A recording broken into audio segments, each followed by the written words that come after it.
You're watching Euronews Now. I'm Takumbo Silako with your top stories.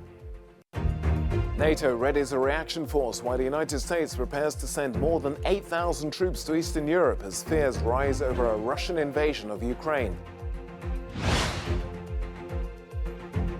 The Metropolitan Police will investigate the Downing Street parties over claims they broke lockdown rules.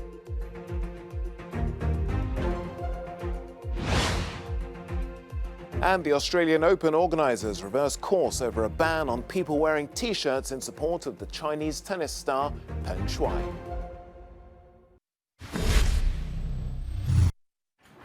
The United States has put 8,500 troops on a state of readiness to be deployed to Europe amid continuing concerns over Russian intentions in Ukraine. The Pentagon described the move as a precautionary measure, saying it would be irresponsible not to act given the political impasse. The announcement came as US President Joe Biden held an 80-minute call with European leaders to coordinate strategy. This is really important. I had a very, very, very good meeting, total unanimity with all the European leaders. We'll talk about it later. Thank you. The US has also deployed the Harry S. Truman aircraft carrier in the Mediterranean Sea. Russia's ambassador to Ireland accuses the alliance of whipping up tensions.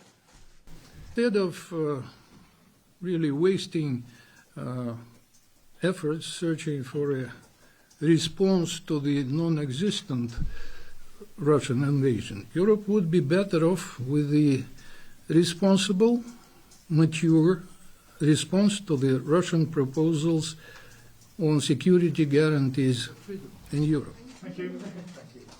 In an address to the nation, the president of Ukraine, Volodymyr Zelensky, appeared to want to calm tensions, saying that a National Security and Defense Council meeting had concluded that the situation was under control and there was no need to panic. Zelensky also held talks with European Council President Charles Michel, calling on the EU to remain united in protecting Ukraine's sovereignty and territorial integrity. The head of European diplomacy, Josep Borrell, has warned against alarmist reactions to the crisis.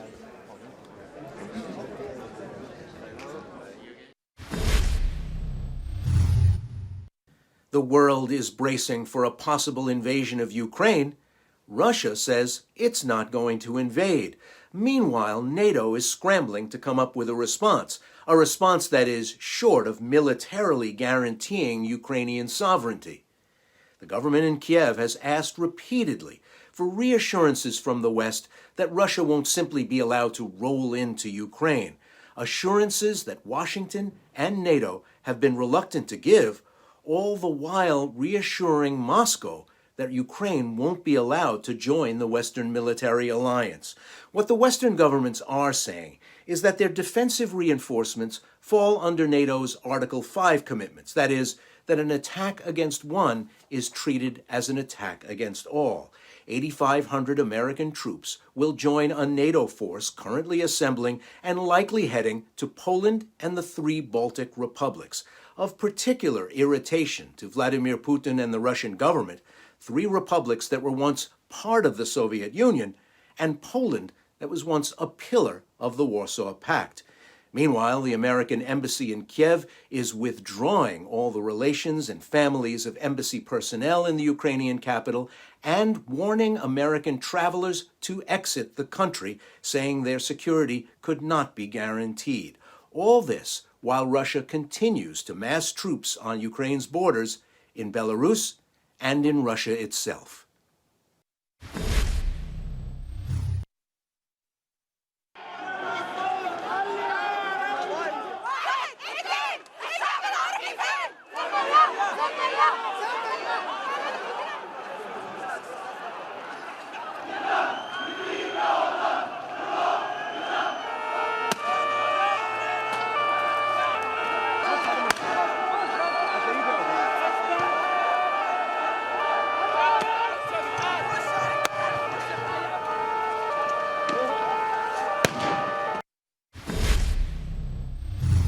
Let's just bring you some news just coming in. Police in London have said that they are going to hold an inquiry into those Downing Street parties, with those allegations, of course, that they breached lockdown rules. A short while ago, I spoke to our reporter in the UK capital, Victoria Smith, about the latest allegations. News of yet another government gathering at Downing Street is dominating lots of headlines in the UK. This time, Boris Johnson is accused of having a birthday party during lockdown when the rules stated only 2 people could meet indoors. Well, let's hear more now from our reporter in London, Victoria Smith. Victoria, good to see you. A brief encounter or a big birthday bash? Who's saying what about what it was? Good morning, or good afternoon, Tokes, I should say. Yes, it's another week, another party, this time involving cake.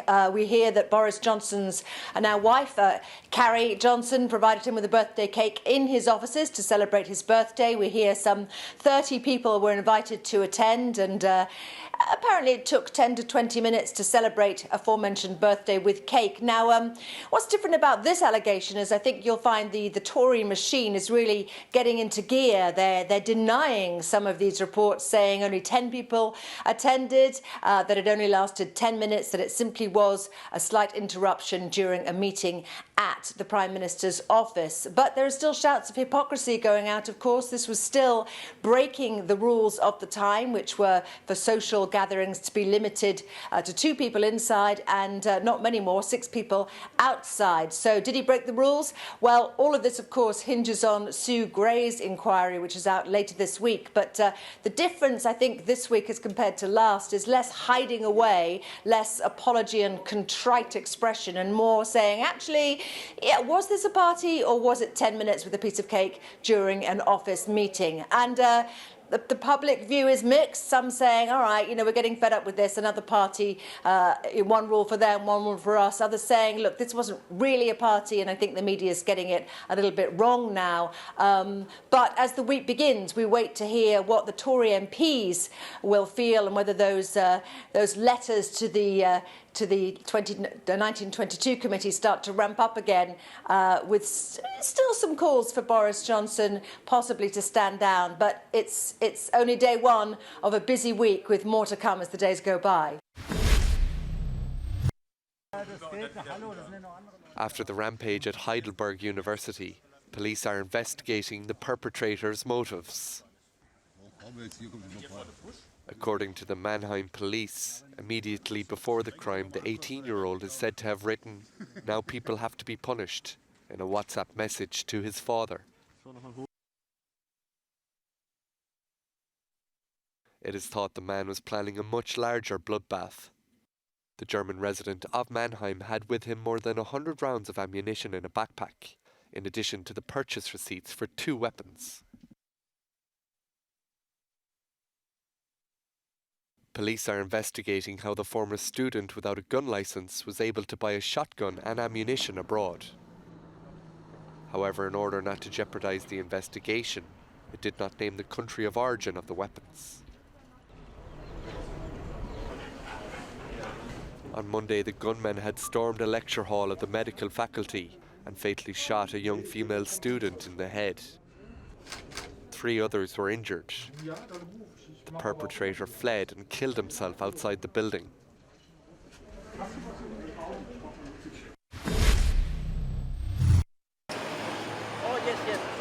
Organisers of the Australian Open have reversed a ban on T-shirts supporting Chinese tennis star Peng Shuai. The reverse comes amid backlash after Tennis Australia removed a spectator for wearing a "Where is Peng Shuai" branded T-shirt into the Rod Laver Arena in Melbourne. Tennis Australia has now capitulated because they know they looked so bad. They looked absolutely terrible before the entire world in recent days. And it's incredible because we did it with 2 T-shirts and a GoFundMe link. So this movement doesn't stop until we see Peng Shuai outside of China, or if we see Peng Shuai speaking freely. On Friday, the 2 activists were made to remove their T-shirts and their "Where is Peng Shuai" banner before entering. The activists say they'll distribute hundreds of Peng Shuai branded T-shirts in time for Saturday's Australian Open women's final. We're fine with the confiscation. We just want to know exactly why Free Peng Shuai is controversial. Still much more to come on the programme from Europe and beyond. Don't go anywhere. Do stay with us.